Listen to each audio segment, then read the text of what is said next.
Olá, poderosas! Estamos aqui em mais um episódio incrível, trazendo muita informação para você ficar cada vez mais poderosa como você merece. Hoje nós temos uma convidada super especial que vai falar no seu coração, diretamente com você, mulher, que tem filhos, ou quer ter filhos, ou pensa em um assunto muito delicado, que é a amamentação. Então, estamos aqui com a maravilhosa doutora Eurânia Pita. Conte-me tudo, não me esconda nada. Fale aí para nossas mulheres poderosas. Quem é você? Olá, obrigada meninas pelo convite, super especial. Bom, eu sou a enfermeira Eurânia Pita, eu sou especialista em amamentação. A minha formação se deu a partir do momento que eu tive amigas que tiveram necessidades em amamentar. Elas apresentavam, de repente, feridas mamárias, dores, né? Condições que realmente geravam nelas condições adversas que a gente vê na amamentação. Então, eu era enfermeira cardiológica, pari minha primeira filha, amamentei, fiquei em casa e resolvi, junto com o marido, né, parar de trabalhar e ficar exclusiva com ela em casa para eu continuar o processo da amamentação, poder ver a questão da introdução alimentar e outras. E nesse momento que eu parei, foi um choque para mim, porque eu estava me realizando como mãe, né, estava ali podendo nutrir meu bebê. Mas foi um choque para eu poder parar e deixar minha profissão.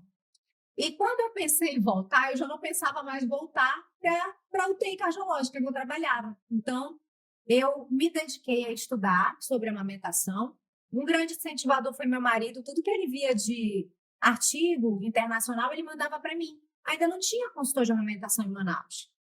Então, eu fui a primeira consultora de amamentação em Manaus e eu comecei a estudar bastante. A minha escola são as meninas aí que são as recordistas no Brasil, né? A Mami Bem, Bianca Balaciano, as meninas que lidam com essa prática. Rio de Janeiro, Minas Gerais, que é a escola mesmo de amamentação no nosso país.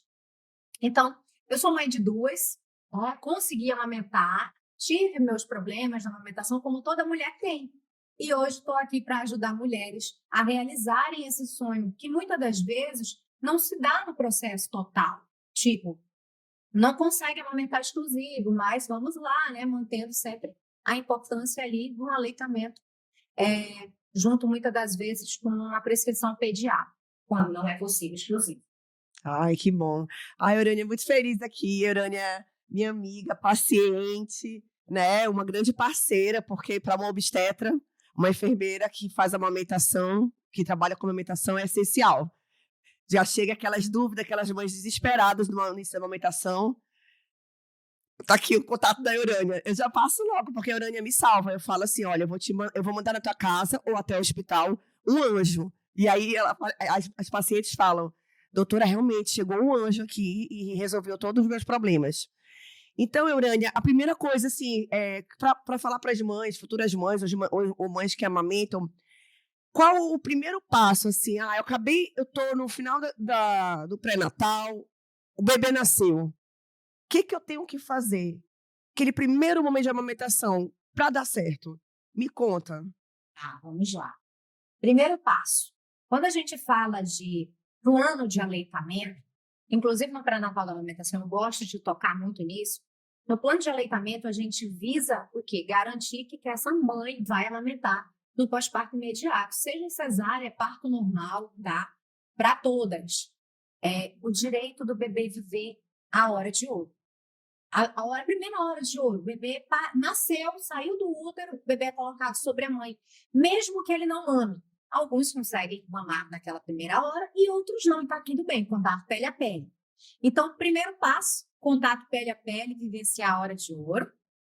E depois, continuidade do contato pele a pele. Todo mundo pensa em colocar aquele primeiro look no bebê, né? Deixar o bebê já ali no primeiro look na maternidade, eu sempre falo. Não deixe o bebê separado da mãe no bercinho. Coloque o bebê no contato pele a pele. Gente, é humano, é animal, faz parte do processo, o bebê se autorregula, sente o cheiro específico da mãe, né? E com isso, a gente aumenta a condição desse bebê mamar no menor tempo, diminuindo o risco ali daquele bebê, de repente, fazer uma hipoglicemia, né? Desenvolver ali um processo de maior sonolência. Então, tudo isso atrai o bebê. Sim. E postergar o primeiro banho. Primeiro, Quantos dias, horas, assim? pelo menos 72 horas. Eu digo, não tem banho na maternidade. Tem o banho em casa, primeiro banho em casa. Ah, mas o bebê tá sujo? Não, o bebê tá coberto ali pelo verme, que foi retirado pela Sim. obstetra ali na hora, né? Mas ainda tem uma camada protetora que faz todo o efeito no corpo do bebê. Gente, eu tô chocada, porque eu tenho 24 anos de formada, né? E quando eu passei assim no obstetrícia, a primeira coisa que faziam é quando tira a criança, as enfermeiras já pegavam, já levavam pro chuveiro, levavam a criança todinha e já ia pesar, fazer não sei o que, não sei o que, e muito depois que trazia a criança Mudou muita coisa, hein? sem saber, Hã? só ficar sem lavar, né? Sem se lavar, como se a criança estivesse suja mesmo. Então, para mim, como hoje psiquiatra, né? E que tem muito tempo que não atuo nessa área, realmente é uma quebra de paradigma. Chocada. Sim. Acho que a coisa vem mudando aí, né, a favor da amamentação. Eurânia, eu já vi que hoje nós vamos aprender muita coisa com você. Seja bem-vinda. Eurânia, tabus. Precisa doer para amamentar?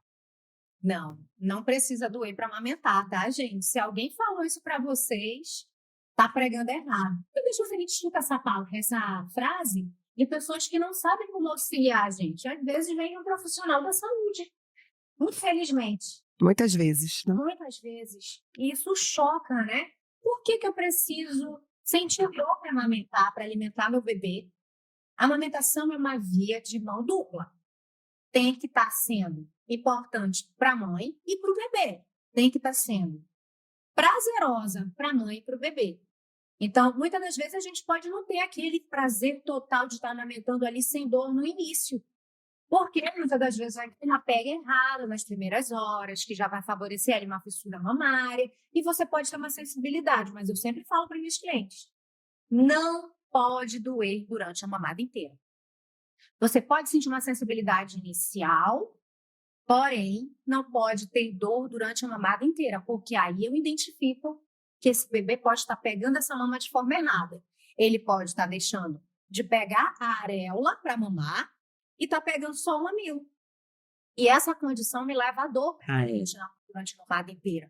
Esse bebê não está conseguindo extrair leite de forma adequada durante a mamada inteira. Por quê? Porque a mãe está com dor. Né? Então, esse é um mito que a gente precisa eliminar. E como corrigir essa postura desse bebê, já que é um bebê e não é tão simples, né? Corrigir essa postura. Está muito na mãe, na forma como ela vai segurar o bebê para esse processo? Entendi que amamentar não é um ato que você já nasce sabendo. Muitas das vezes eu pego mãe que já amamentou 2, 3 vezes e está ali com uma condição específica com aquele bebê. Às vezes não é uma condição só da mãe, é uma condição do bebê também. Por uma disfunção oral, um torcicolo congênito, um torcicolo postural daquele bebê. Algo que está impactando naquele neném. Um bebê muito tensionado pode levar. Algumas situações podem levar às dores da amamentação. Então, o que a gente entende, né? É que a gente precisa estar com a mãe num local que seja mais adequado para ela amamentar, que ela esteja mais posicionada. A gente fala da ergonomia na amamentação, como que é diferente, como que faz se necessário. Sim. Tá? Almofada de amamentação. Gente, almofada de amamentação é vida. Tem que ter. Você possibilita aquela mãe a ter mais dificuldade para. E as dores que ela sente nas costas? Nas costas, Muitas vezes eu pego mãe que está com torcicolo já. Por conta do peso ali de tudo, a mama aumenta de volume, vem o peso do leite ali, né, e tudo. E aquela mãe toda desorganizada para o bebê. Então, são várias condições, não é só a mãe. Não depende só da mãe. Eu digo, porque se dependesse só da mãe, coisas estavam resolvidas. Um processo, assim, né, instintivo dela, mas não é instintivo amamentar, gente. Eu digo do instinto animal, de querer amamentar. Mas saber colocar ainda é aprendizado e é a cada... A pegada certa, né? Certo. Elas falam, meu sonho é a pegada certa. É essa... Legal. Falaste uma coisa que eu acho muito importante. Falaste assim no pré-natal da amamentação. Então, na verdade, eu estou entendendo que o teu trabalho, ele não começa quando o bebê nasce e vai iniciar a amamentação. O teu trabalho começa antes da mulher ir ter o bebê. Então, qual seria, por exemplo, se eu estou grávida e eu quero procurar o teu serviço? Qual é a época que eu devo procurar para começar a me ensinar a preparar a mama, a saber como é que eu vou fazer quando o bebê nascer e todas essas orientações? Tá, vamos lá. Tem mães que me procuram tentantes. É. Tentantes ainda para fazer o pré-natal da amamentação. Tá tudo bem? O pré-natal da amamentação, a gente vai avaliar mamas. Então, a gente não vai avaliar só mamas, a gente vai avaliar a mãe no contexto. Isso, as peitolas, isso. A gente vai avaliar todo o processo. Peitolas. Se a mãe, de repente, tem uma cirurgia mamária, se ela colocou silicone, a gente vai avaliar se essa mãe, se ela fez uma redução de mãe, justamente, se fez uma redução de mama, se essa mãe é diabética, tem hipotiroidismo, hipertiroidismo, síndrome de ovário policísticos, que são situações Anemia grave. sim, que podem levar essa mãe a ter uma certa dificuldade na produção do leite. Gente, desculpem, são as questões descompensadas, as que estão tratando com o seu médico, por favor, tá? Então, não é porque você tem diabetes, que você tem hipotiroidismo, que você tem hipertiroidismo, só que você não vai poder amamentar. Negativo. Tenho várias pacientes que têm essas condições e amamentam. Sim. Mas são condições que você precisa estar acompanhando junto com o seu endócrino, com o seu ginecologista. Não dá para andar sozinho. Então, a gente tem que ver a parte hormonal da mãe para ver como é que tá, né? Então, começa assim no período da gestação. E em que momento? A partir do primeiro momento que você despertou e disse, eu quero fazer meu pré-natal da amamentação. Independente da fase. Tem mães que querem que eu veja no início, no meio, no final. Tudo bem, a gente faz ali o protocolo para esses 3 períodos, do primeiro trimestre, do segundo e do terceiro. E o que é muito bom a gente identificar? Quando eu como consultora, eu identifico uma mãe, que eu vou lá avaliar ela no pré-natal, quando eu for ver essa mãe ali no pós-parto, eu vou lembrar, olha, a mama dela teve modificações importantes durante a gestação, ponto positivo. A gente entende a mamogênese 1, né, que começa ali no período gestacional. E aí, que é a transformação da mama, tá, gente? No período gestacional, para poder a gente ter a transformação secundária da mama lá no período de pós-parto. Então, é importante, porque eu consigo ver, olha, essa mãe teve modificação do tamanho da mama no período gestacional. Beleza.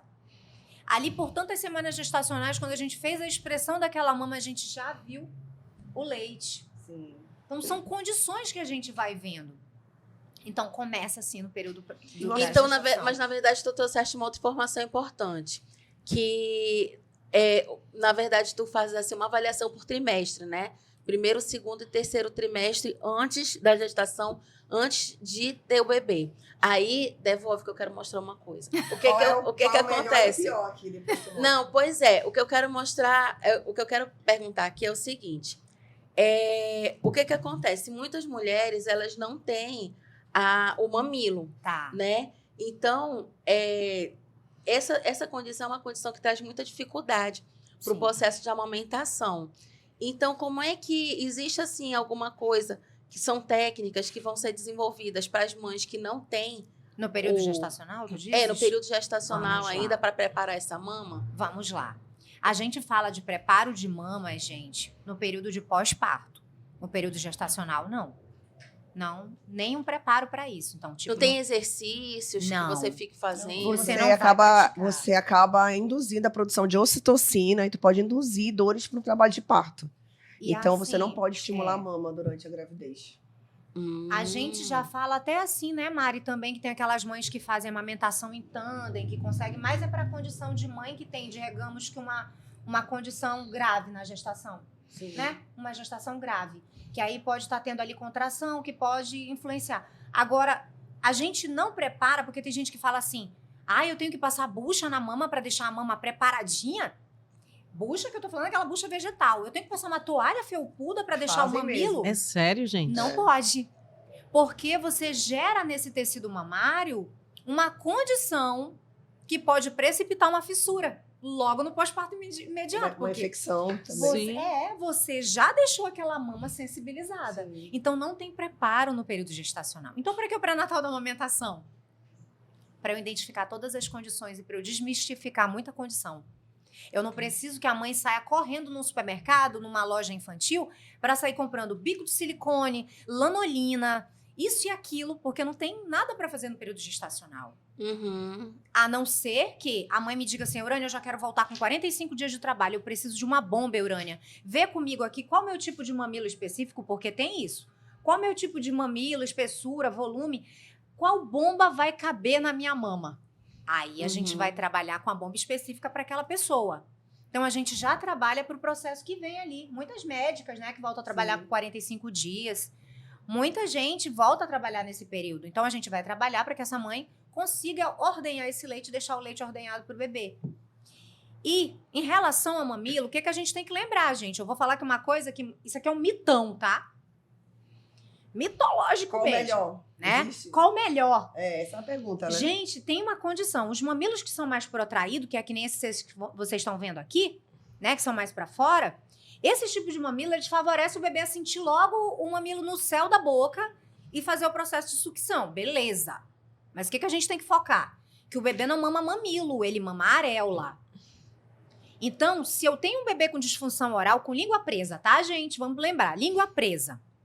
E eu tenho uma mãe que tem um mamilo mais plano ou invertido aqui, que é esse para dentro, que ele protrai depois que o bebê começa a sugar. Então, quando eu tenho essas condições, eu posso ter uma dificuldade maior para esse bebê, porque ele não vai conseguir acoplar.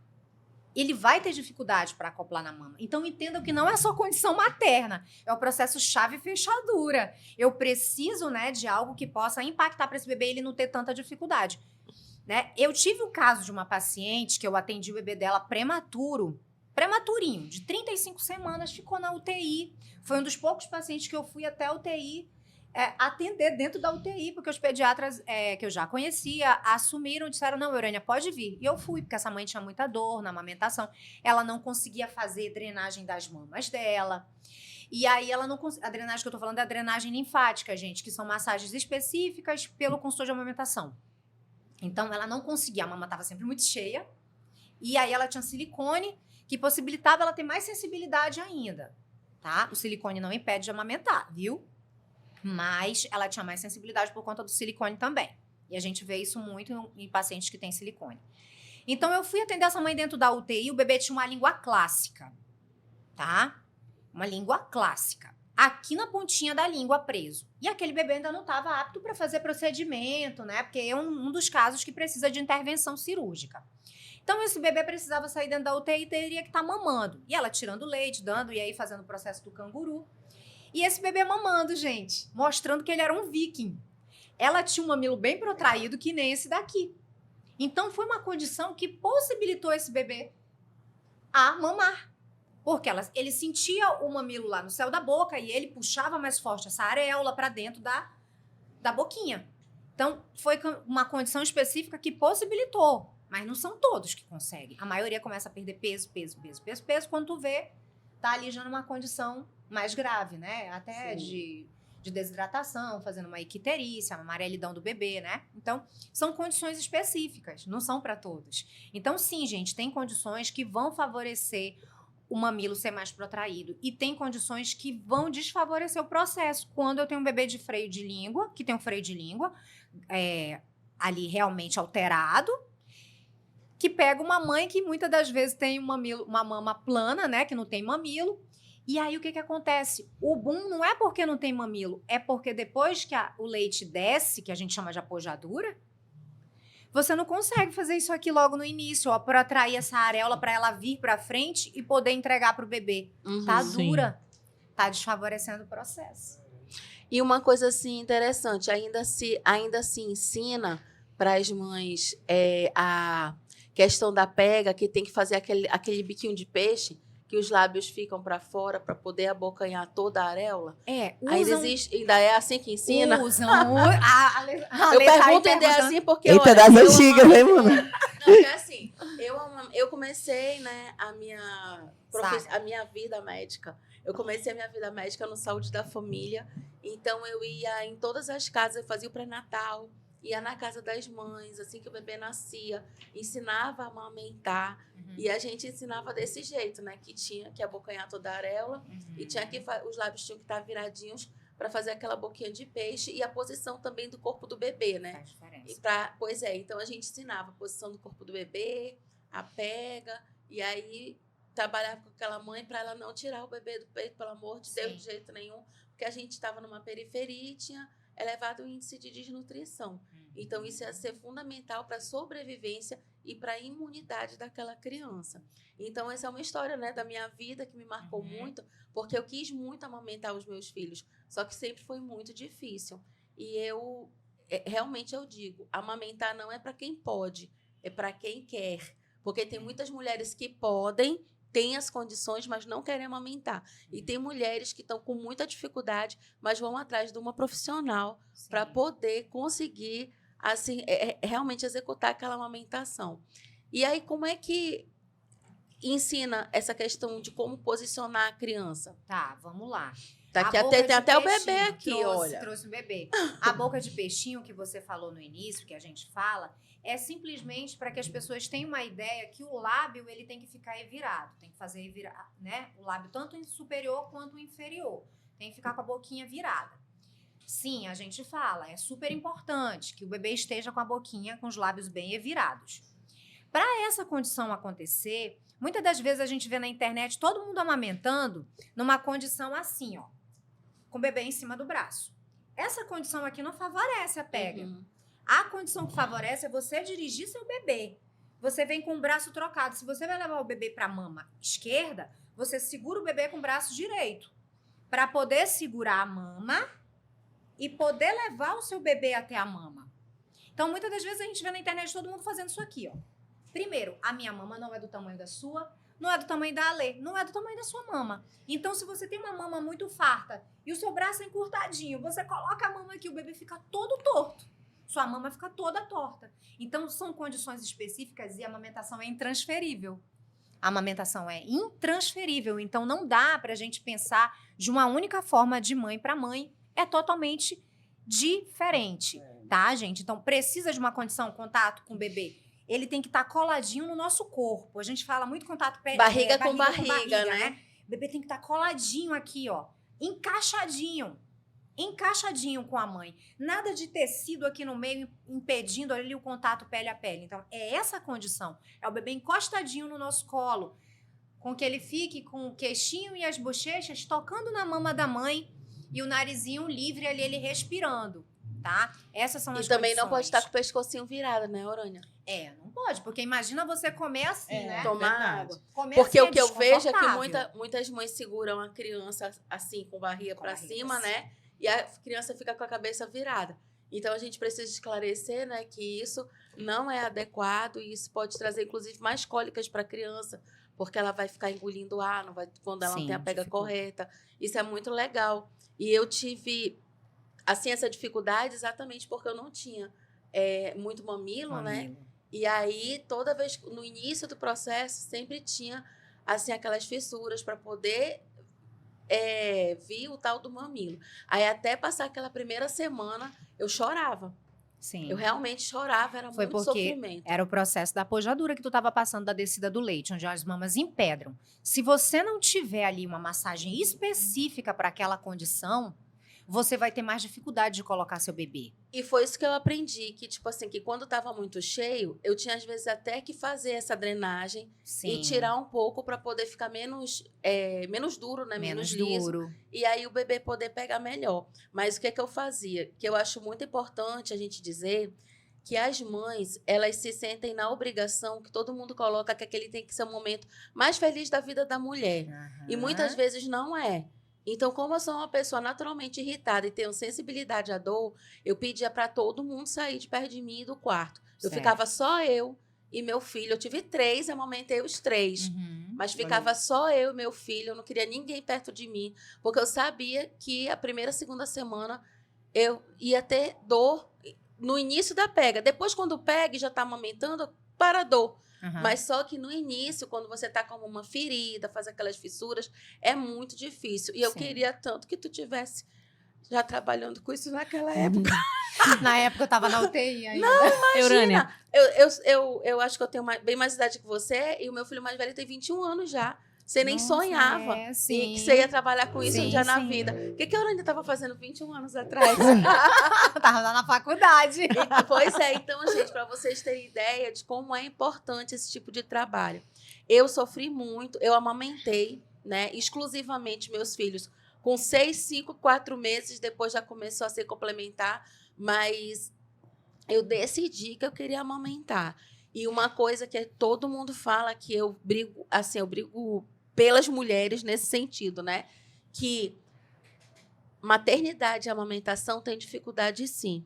Então não vem todo mundo só colocar florzinha, colocar que o mundo é cor-de-rosa, colocar só bolha colorida, porque não é assim que funciona. Na prática, você tem que estar determinado a fazer aquilo. E você tem que ter uma rede de apoio e profissionais como a Eurânia para ajudar nesse processo. Porque eu queria ter tido uma Eurânia naquela época. Eurânia, qual o tempo ideal de amamentação para uma mãe de primeira viagem? E quais são as orientações que você daria que precisam ser cuidadas em todo esse processo inicial? Vamos lá. Pela Organização Mundial de Saúde, os 6 primeiros meses é recomendado de forma exclusiva o leite materno. Se a mãe conseguir amamentar exclusiva, ok, os 6 primeiros meses. A gente entende que com 6 meses o bebê ele é apresentado aos alimentos, né? Ele entra na apresentação alimentar, tanto que o termo mudou, né? Mas não é mais introdução alimentar, é apresentação. A gente precisa entender que quando a gente vai apresentar os alimentos para o bebê não vai topar uma tigela de açaí de imediato. Não, gente, não vai. Então, o bebê ele vai ser apresentado, ele vai aprender ali o gosto, o sabor, a textura, tudo dos alimentos. Então, leva um tempinho para ele aprender, não é assim não, imediato. Não foi assim na amamentação, né? Então, assim, até 1 ano, a gente entende que o leite, ele se torna, depois do 6º mês, suplementar para o bebê, mas ainda é a principal refeição, porque ele está aprendendo ainda a comer os outros alimentos. E quando o bebê não quer mais? Quando o bebê não quer mais, aí é outra condição. Para o bebê deixar de querer a mama, Ale, tem que ter tido alguma intervenção ali no meio. Porque o bebê, a partir do 6º mês, se ele tá mamando no peito, o cara vai até o tempo que ele decidiu. Mas já tiveste nessa situação uma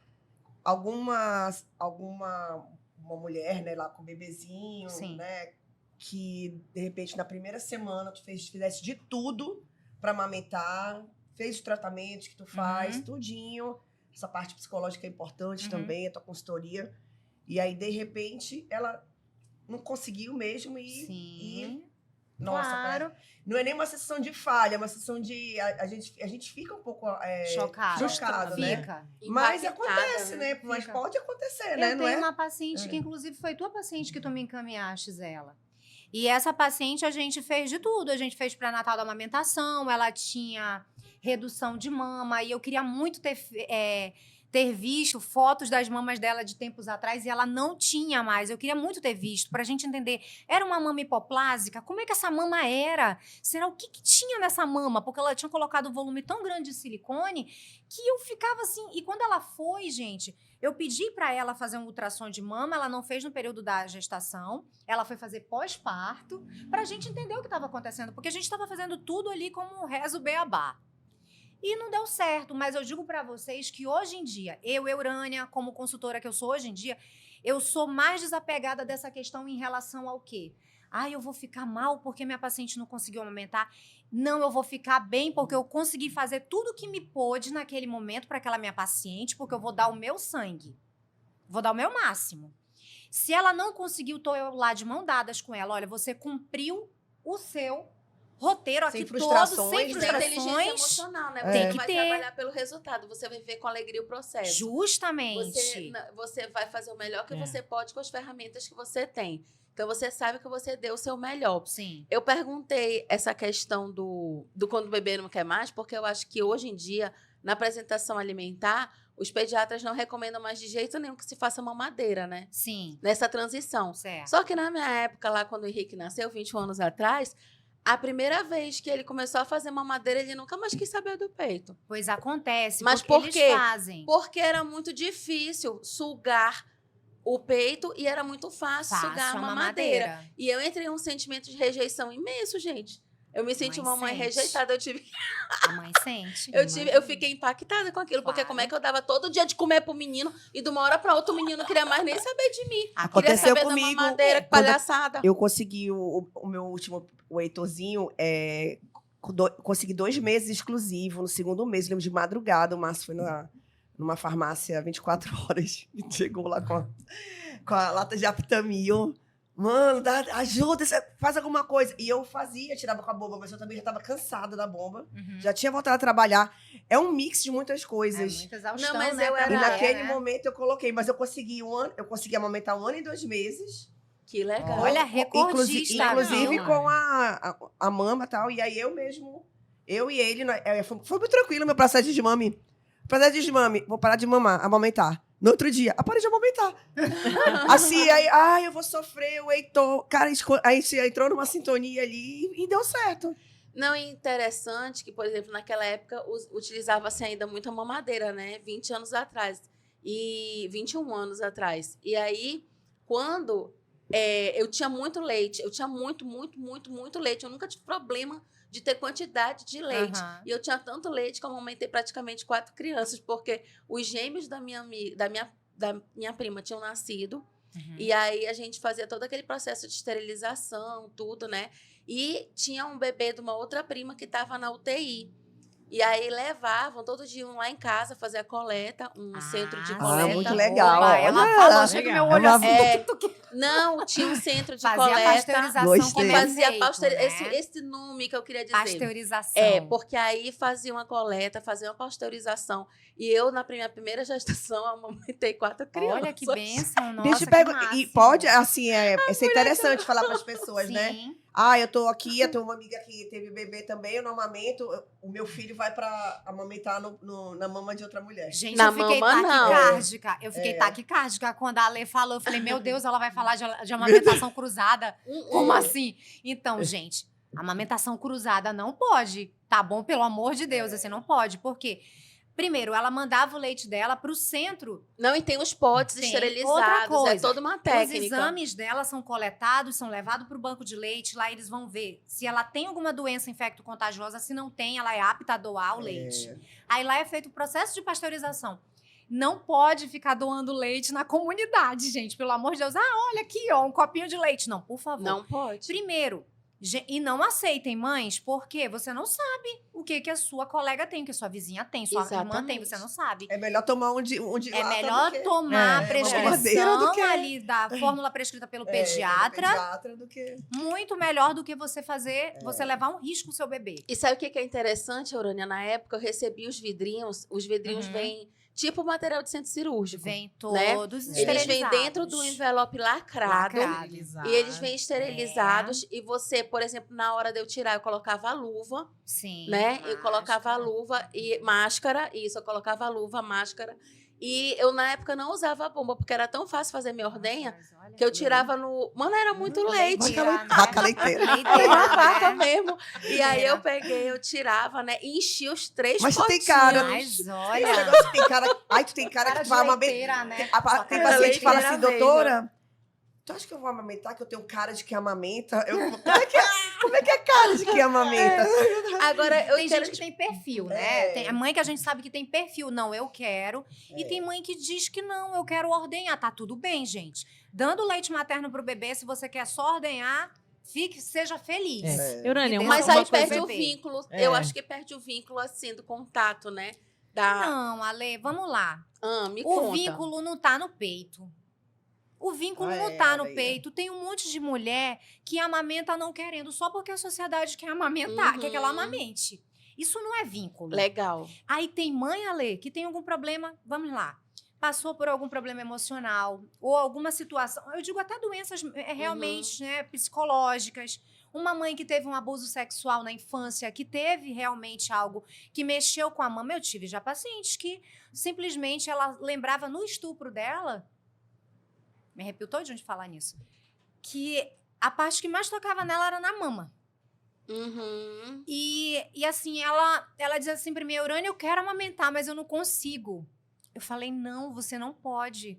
Não pode tá fazendo isso com você. O que você tem que focar? Você tem que focar. Você quer alimentar seu bebê? Você pode ordenhar? Você quer? Eu vou lhe indicar a melhor bomba para você comprar. Você vai ordenhar e você vai dar do jeito que você quiser. Muito legal. Gente, eu não vou impor mamadeira, o copo, eu vou colocar o que é importante para aquela mãe naquela hora. Então, se foi uma vítima de abuso, alguma coisa que envolveu mama, que é muito além, gente, amamentar é muito além do emocional, do querer, do amorzinho, que nem tu falaste. Ai, todo mundo fica romantizando a amamentação. A amamentação não é romântica. Não é romântica. Não tem nada de romântico. É uma doação além da gente. Então, assim, para essa mãe... natural do ser humano. E assim, para essa mãe não estava sendo saudável. Ela estava se vendo, tipo assim... Ela dizia para mim que o marido dela nunca tocou na mama dela. E o bebê chegou. Um cara que ela não conhecia, que estava ali dentro do útero. Ela estava vivendo aquilo ali. Era como se ela estivesse vivendo o estupro. E aquilo não estava sendo legal. Eu podia levar aquela mãe à depressão se eu fosse forçar aquela mãe a amamentar no peito. Ela comprou a melhor bomba. Ela fez aleitamento exclusivo até o 6º mês. Ela tirava leite e continuou dando até 1 ano pro bebê dela. Uau. E tá tudo bem. O vínculo dela é o contato que ela tem com o bebê. É o pegar o bebê durante o dia, porque eu vou te falar mais. Tem mãe que amamenta, que tá tão focada na amamentação, que esquece de olhar pro filho e dizer, meu Deus, é meu filho. Eu vou fazer uma massagem no meu filho, eu não preciso só amamentar, não é só isso. Eu vou olhar pro meu bebê, eu fico impactada quando eu vejo a mãe falando assim, o Joãozinho, ele fez tantas fraldas de xixi e cocô hoje, o Joãozinho, isso e aquilo. Não, eu quero que ela diga o meu filho, que ela se veja como mãe. O meu filho isso, o meu filho isso. Então, é muito além, por isso que eu não consigo classificar a amamentação assim, como algo assim, romantizado. E a livre demanda, ela se torna uma obrigação, né? Justamente. Não, eu tenho que livre demanda, eu tenho que fazer, eu tenho que amamentar toda hora. Justamente. E tu tinha até perguntado sobre o tempo. A Organização Mundial de Saúde fala até 2 anos, só a gente que 2 anos... Até 2 anos não é livre demanda até 2 anos, pelo amor de Deus. A livre demanda é a condição em que o bebê pede para mamar, a mãe dá o mamar para ele. Até quando? Até 6 meses. Aleitamento exclusivo, livre demanda, 6 meses, ok? Entenderam? Depois do 6º mês, o leite materno se torna suplementar aquele bebê e aí eu começo a postergar as mamadas. Isso é importante. Postergar as mamadas. Eu acho que até para quem está nos assistindo, primeiro, explicar o que é esse suplementar, né? E explicar essa postergação das mamadas para que todas possam entender como é que funciona realmente esse processo. Então, assim, o suplementar do leite materno, de dar o mamar para o bebê, é você, na hora que o bebê ali já mamou, você deu a frutinha dele, a comidinha dele ali, né? As papinhas que foram ali prescritas direitinho. Naquele intervalo, se o bebê vai dormir, ele vai pedir o peito para dormir. Geralmente, o bebê faz associação da sucção com a soneca, o sono. Então, se você quiser ali naquela determinada sonequinha fazer ali o mamar, você dá o mamar. Mas você, durante o dia que o bebê tá acordadinho e se alimentou, você pode postergar. Como é que é isso? Eu vou brincar com o meu bebê. A gente tem que aprender a brincar com o nosso bebê. A gente tem que aprender a brincar, tocar o bebê, fazer massagem. O bebê precisa também ser tocado. Não é só alimentar direto no peito que você cria vínculo. É um vínculo diferente, porque é um contato visceral ali com aquele ser humano. É algo incrível. Gente, eu achava maravilhoso o momento, assim, de depois do banho, que geralmente, assim, mamava, aí tinha aqueles contatos maiores, né? Assim, na hora de banho, na hora de trocar uma fraldinha. E aí eu amava, quando saía do banho, fazer chantala. Chantala fazer é aquela. máximo. Gente, é incrível. E naquela época não tinha. Quando o Henrique nasceu, 21 anos atrás, não tinha todo esse processo. Hoje de acesso à internet, né? Sim. Então, eu lembro que eu tinha um computador na varanda, mas era um acesso muito precário. Ainda fazia aquele barulhozinho Nossa. no modem, Sim. né? Mas a gente buscava muita informação e tinha, assim, livros. Na época, a gente usava muita Muito revista, livro, né? Muita revista, Pais e Filhos, né? Uhum. Que a gente aprendia a fazer aquelas massagens. E hoje eu vejo as pessoas com a vida tão corrida, sabe, Urânia? Você falou uma coisa muito importante para mim, que tocou no meu coração. Uhum. O quanto a gente para para curtir, para ter momentos com os nossos filhos. Eu acho que eu nasci para ser mãe, eu sempre quis ter 3 filhos. As pessoas diziam, ai, que era muito filho, mas se eu pudesse, se eu tivesse dinheiro, eu acho que eu tinha tido uns 10, porque eu acho que, assim, é sensacional a gente ver, eu até me emocionei, porque eu acho sensacional a gente ver eles crescerem e a gente saber que tudo aquilo foi fruto de muito esforço. Sim, com certeza. Desde que eles nasceram. Da gente amamentar, da gente criar, da gente dar o banho, da gente fazer uma massagem. E se você não curtir o processo, se aquilo não for uma coisa leve, se aquilo for uma coisa pesada, você perde o sentido de você ser mãe. Justamente. É justamente isso. Quando a gente vê a mãe surgindo ali na amamentação, a gente fica pensando, essa sociedade que vai dar até o peito. Lá na maternidade, a minha paciente diz que em todas as maternidades elas escutam assim. É assim mesmo. Ah, é assim mesmo, pode continuar. Se não tiver, eu vou já trazer a fórmula. Ainda ouvem ameaça. Ou seja, não chega ninguém lá para dizer assim, olha, deixa eu te ajudar aqui, vem cá. Não é assim, não. Vamos seguir aqui, mas vamos seguir como? Vamos seguir aqui, olha, vamos ajustar. Porque a gente sabe que nas maternidades privadas não tem aquele contato que a gente vê nas maternidades do SUS, né? Que no SUS as meninas já passam mais pelo aquele processo de transformação ali para ajudar na amamentação. Mas no privado é mais difícil ter alguém qualificado para lidar com essa parte da amamentação. Não tem aquele especialista que foi contratado para aquilo.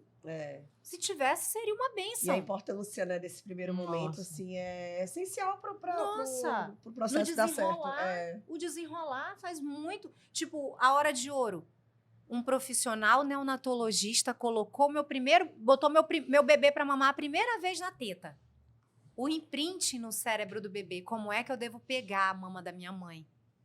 O imprinting faz uma diferença. Muita diferença, por quê? Porque aquele momento ele vai trabalhar com neurônios que vão ser ativados e aquela memória vai ser armazenada no hipocampo. Então, é muito importante a gente ter a visão da neurociência, né? Sim. Que a gente vai ter liberação de hormônios do prazer que vão associar aquela ação a um prazer que ele vai ter o vínculo fortalecido e ele vai ter uma mensagem de que aquela alimentação está relacionada ao prazer também.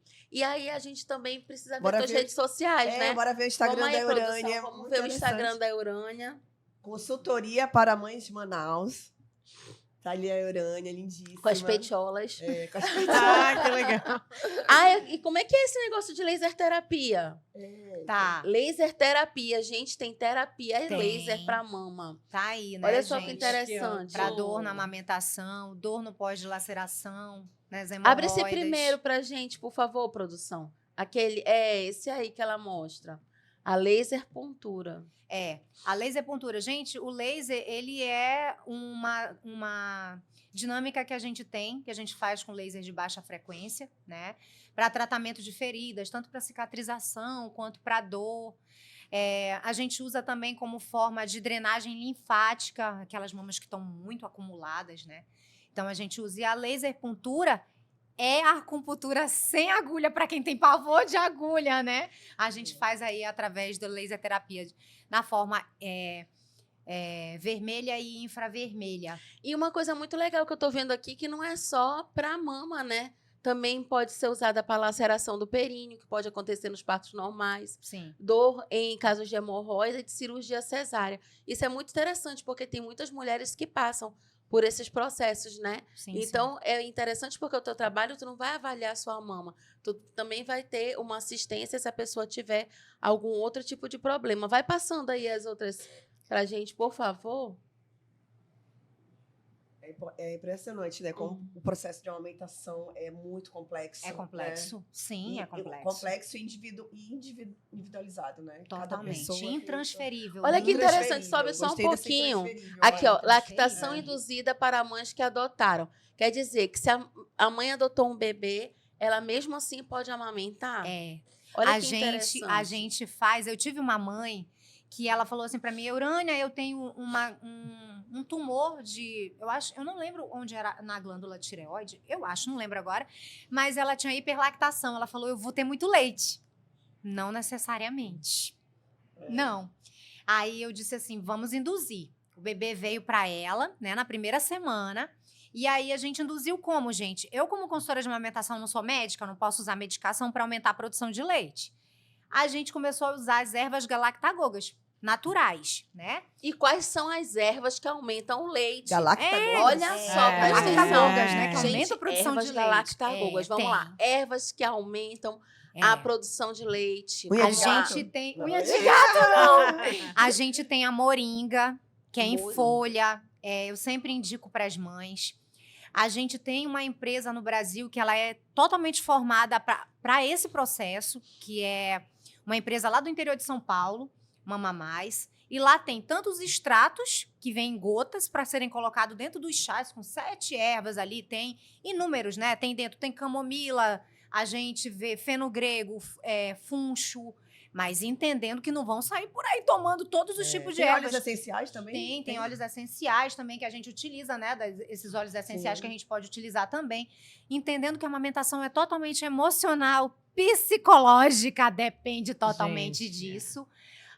Eu trabalhei com essa mãe que eu estava falando para vocês, a gente fez a relactação, que é um processo que a gente pega a sondinha com a fórmula prescrita pelo pediatra, ou então se aquela mãe já está tirando leite antes do bebê nascer, ela já está tirando leite, armazenando o leite ali no congelador, que fica por 3 meses, tá, gente? Congelado. Somente leites para usos domésticos, tá, gente? 3 meses. Aqui no Brasil, a gente classifica como 15 dias para leites que podem ser doados. Mas até 3 meses o leite é válido dentro do congelador. Então, a gente ela ordenhava o leite dela e ia... Então, quando o bebê chegou, ela já tinha um estoque. E aí, ela começou a fazer. Ela colocava a sondinha e o bebê vinha na mama.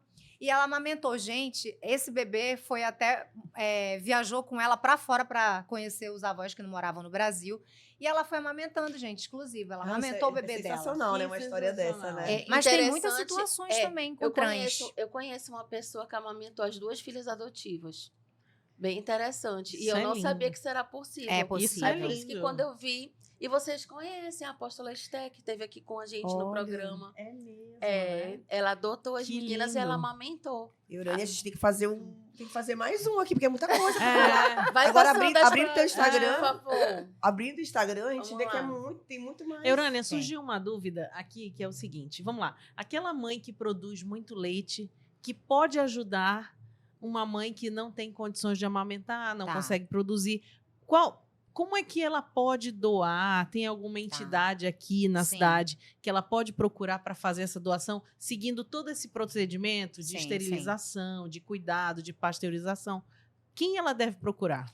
Ela pode procurar os bancos de leite do estado, né, da prefeitura e os bancos de leite, e eles vão coletar todos os exames dela em casa. Eles vão em casa pegar tudo dela. Ela liga, eles vão em casa, pegam todos os últimos exames de sorologia e mais. Volta só um pouquinho né? aqui a imagem. Aqui, não, sobe mais um pouquinho. Não, desce. Aí. Só para depois você explicar pra gente aí que Tá. curso é esse. Eu explico Vamos sim. lá. Então, aí eles vão em casa, levam os potes que nem a Lê falou, que chegou na casa dela ali, o potinho É esterilizado um todo serviço dentro. público. É um serviço É um público. serviço público. Mas Eles deixam aqui, os bancos de leite. mas em Manaus também tem a Unimed, que é a única maternidade privada A Unimed é que excelente você ali, pode aquele doar banco de leite. Lá eles também pasteurizam para os bebês da UTI, gente, que É vocês salvam vidas. aquele o priminho a filha da minha prima, Aham. ela estava lá na Unimed. Naquela época eles já faziam. Pois é, justamente a Unimed é a única que faz em Manaus, dos Isso privados. é tão importante, pode ajudar tanta Muito, gente, né? Legal, legal, muito. importante. Então, Eurânia, uma pena, a gente tem que terminar. Mas explica Vamos. primeiro aqui o explica pra gente curso. isso aqui, a gente vai depois Gente, dar as considerações Esse finais. foi o primeiro curso que eu fiz junto com 2 amigas muito queridas. Não, é outro. É esse mesmo, de tá, formação. É o mesmo. A gente formou uma equipe de 15 consultoras de amamentação, pediatras, Gente, que enfermeiras, legal. fonoaudiólogas.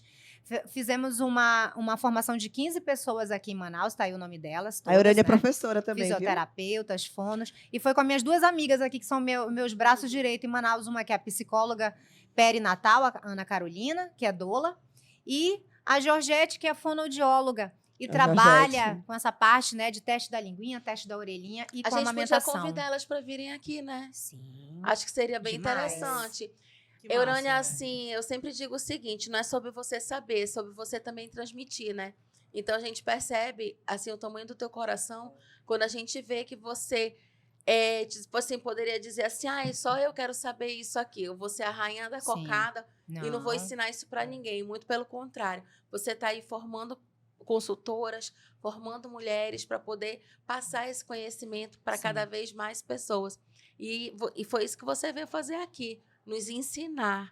Né? E eu aprendi muito, porque eu já tô... A mais nova já tem 10 anos, né? Então, muita coisa vem mudando. E foi muito legal E aí, aprender pensando aqui em com ter essas outro baby, novidades. então? Ou eu já liguei, fiz uma Maria Chiquinha, eu disse Mas pra assim, Camila, eu falei, Camila, assim, corta. Minha amiga, assim como pode amamentar o bebê adotado, você Não pode tem fazer uma uma paciência, fertilização não. in vitro. Já até Útero. menopausei. Hoje em dia pode tudo. Pode Aurélia, tudo hoje em amei dia. sua frase ali, possibilitando a amamentação para mães que trabalham, que é uma realidade hoje, né? Então, Literalmente. assim, quantas mulheres sofrem porque trabalham e às vezes não conseguem dar a atenção que gostariam. Né? Então, Esse Olha ali é a o tema. seguidora Impacta dela, a também. doutora Alessandra Pereira ali, já mostra logo que tá seguindo. Sim. Esse tema ali, gente, é da UABA desse ano, da Semana Mundial de Aleitamento, que vai ser realizada agora em agosto, né? O tema E, ali esse das tema mães é que o trabalham. mundial, Que é. legal. Todo ano a gente tem um tema e esse ano é para quê? Para possibilitar a amamentação para mães que trabalham. Esse é o nosso tema Que mundial legal, desse ano cara. do Tem Agosto tudo a ver, Dourado. né, com o mundo Totalmente. que nós vivemos. Né? Totalmente. Então, Legal. é uma pena a gente encerrar. Muito obrigada, meninas. Eu adorei. Vocês são realmente cor-de-rosas. Gente, esse foi mais um episódio e a gente pede do fundo do coração que vocês compartilhem, porque isso é um tema muito importante para as mulheres. Então, não guarde conhecimento para você. Compartilhe. E Eurânia, muito obrigada. Muito Sigam a obrigada. Eurânia nas redes Muito sociais. obrigada. E Obrigada até a vocês. próxima, poderosas! Tchau!